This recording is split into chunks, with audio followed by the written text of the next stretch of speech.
Voilà, bonsoir à toutes et à tous.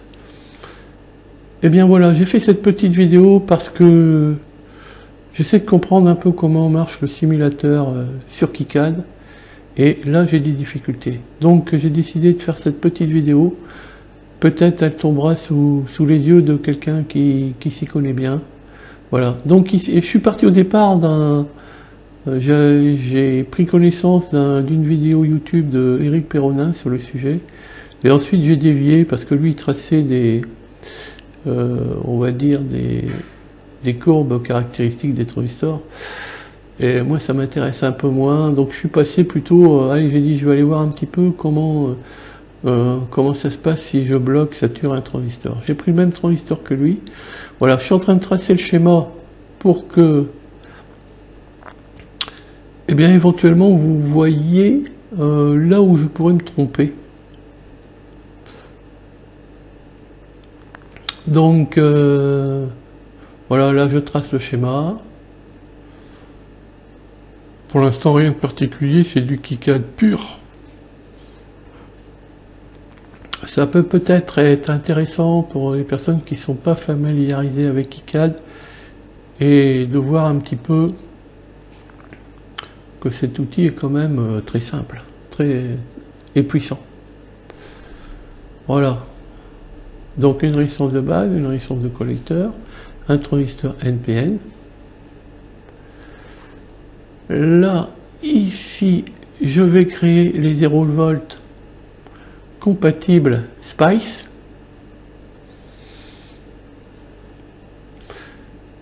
Donc j'ai décalé le 0 parce qu'il est toujours mal placé. Voilà, j'en crée deux autres de plus. Les deux autres vont servir pour les générateurs V1 et V2 que nous allons mettre en place.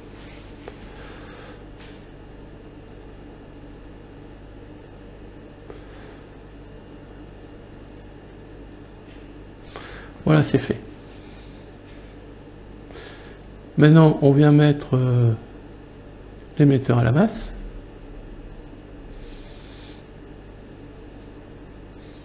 On va créer des labels. Ça permet de relier sans tirer les fils, on va dire, sur les schémas. Ça simplifie un peu les schémas. Donc là j'ai mis V-in, V entrée, qui est en amont de la résistance de base.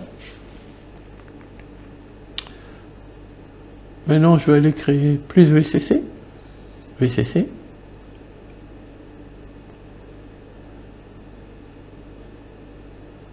Ok. Allez, voilà, un petit quart de tour. Nous allons créer VCE.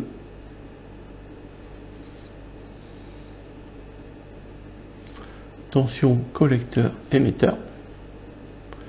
Donc en théorie qui devrait varier entre 0 ou en tout cas quelque chose proche de 0 qui s'appelle VCE SAT et VCC. Alors là franchement VCC parce que le courant de blocage est vraiment très très proche de 0 volts. De 0 en termes de courant. Et donc la chute de tension dans la résistance est nulle. C'est pour ça que je me retrouve au VCC quand le transistor est bloqué. Mais tout ça,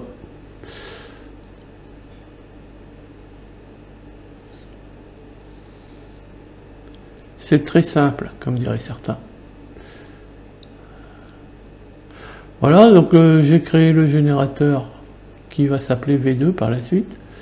Donc voilà, et c'est lui qui génère le VCC. Et le VCC est déporté via les labels.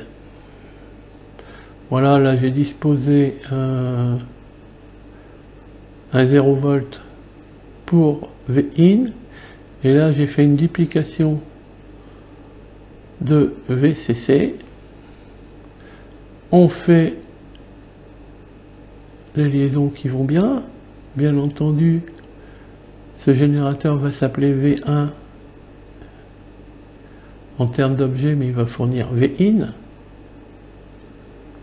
Voilà, le schéma est pas loin d'être terminé.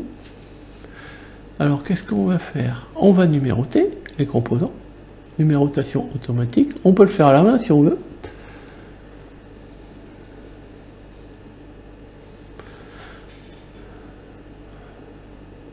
On sauvegarde.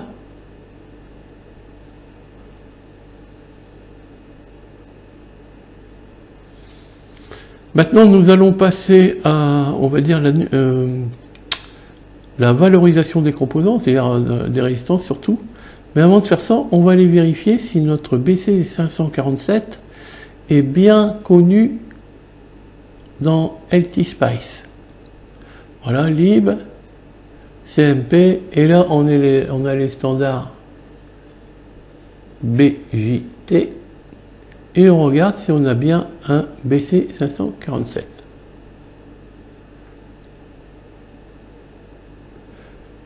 Oui, on en a un, on en a même deux. Le B et le C. On va choisir le premier de la liste, c'est-à-dire le B. On garde en mémoire, on va d'abord donner la valeur de résistance. La résistance de base, on va lui mettre du 1K, 1 kOhm. Ici, je suis en train de faire quelque chose qui ne sert à rien. Il n'y a pas de modèle Spice pour les résistances, on n'en a pas besoin. Donc, on lui met simplement sa valeur. 1K. Alors, je mets le K en minuscule. Peut-être le majuscule passe, je ne sais pas. Et la résistance de collecteur, on va lui mettre du 2,2. Alors, j'ai pas le HFE du transistor en tête, mais je suis sûr que ça va marcher. Et par contre, il sera hyper saturé, le transistor. Alors là, bien sûr, maintenant qu'on sait qu'il existe, on lui met le B. Sinon, si on ne met pas B ou C, il ne sera pas reconnu par LTSpice, le transistor. Voilà, là on va travailler sur le générateur, modèle Spice.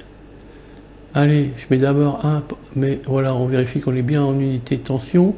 Je mets un pour me raviser ensuite que c'est 5 qu'il faut mettre. Voilà, là c'est un petit point de départ. Bon, vous verrez que je vais revenir sur ce générateur. Non pas seulement parce que du fait que j'ai fait une pause dans la vidéo que je me souviens plus, mais aussi, surtout parce qu'il va falloir le paramétrer davantage. Bon là, ici pour V2, ben V2 c'est simple, hein, c'est une tension continue, hein, c'est le VCC, donc 5 volts point barre.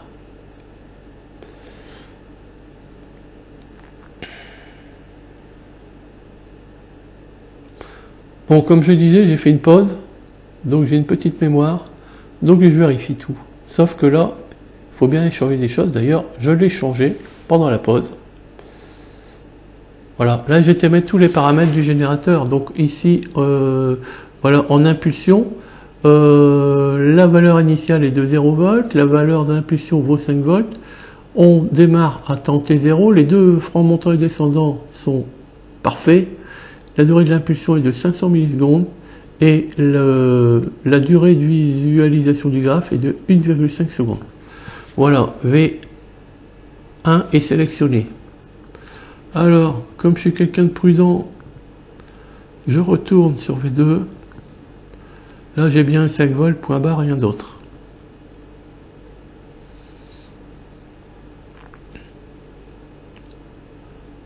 Ah, je vais même aller vérifier le transistor. Mais je peux vous dire d'avance que c'est bon.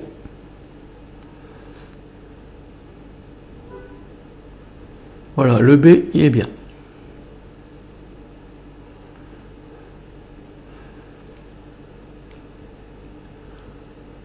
On a sauvegardé, et bien on va lancer une simulation, outils, simulation. Alors on lance la simulation, mais on va avoir un message d'erreur. Oui, il faut paramétrer. Donc V1, alors c'est un petit peu redondant, parfois je n'ai pas tout compris. V1, temps, voltage de départ 0. Voltage final 5 et pas d'incrémentation. On va lui mettre du 1, on est en volt, donc 1 millième. 1 M. V2, on n'y touche pas. Maintenant, on va revenir encore sur V1. Là, on était en En transfert, on va aller voir en transitoire. Donc là, on définit, on va dire, l'échelle des temps. Instrument, voilà, là c'est l'incrémentation du temps, 1 milli. Temps final, 1,5 secondes. Et temps de départ, 0 secondes, T0.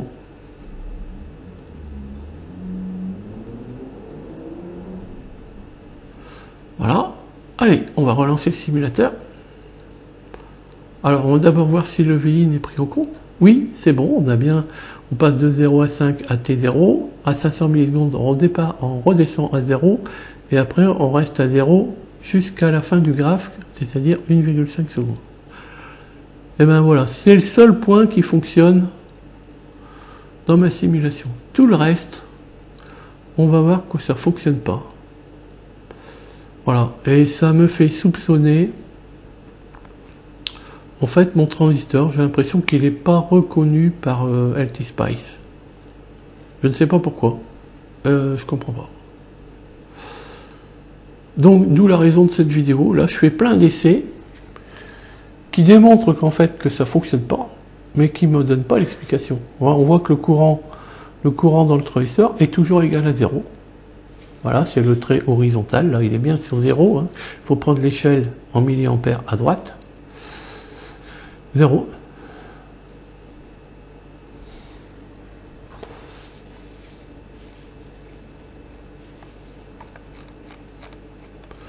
Voilà, je fais tout un tas d'essais. Alors, on voit qu'il y a des signaux qui sont identiques à Vin. Bon, en fait, c'est le même signal qui s'appelle différemment. Peut-être aussi le signal en résistance, en aval de la résistance R1, étant donné que, si c'est ce que je pense, le transistor n'est pas reconnu, donc il n'y a rien. C'est comme si tout ce qui arrivait au transistor, on enlève le transistor. Si j'enlevais le transistor, j'aurais le même oscillogramme, je pense.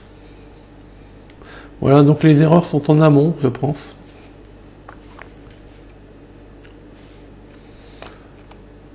Bon voilà, je vais arrêter de commenter. Je vous laisse regarder tous les différents essais que j'ai faits,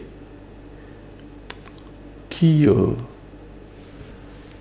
n'apportent rien, si ce n'est que de confirmer que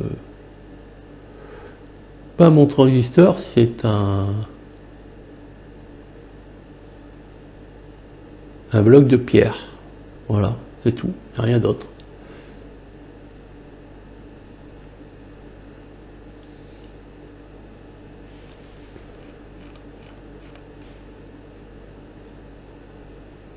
Voilà, là à l'échelle du temps, là on peut zoomer hein, sur le temps, sur les tensions. Il suffit d'aller un petit peu sur le graphe et de faire tourner la roulette. Voilà.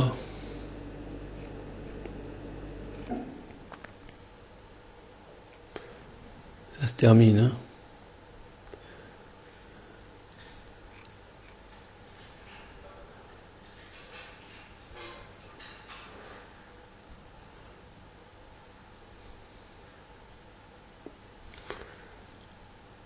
Allez, encore une dizaine de secondes et la vidéo se termine, mais plus rien d'intéressant sur la vidéo.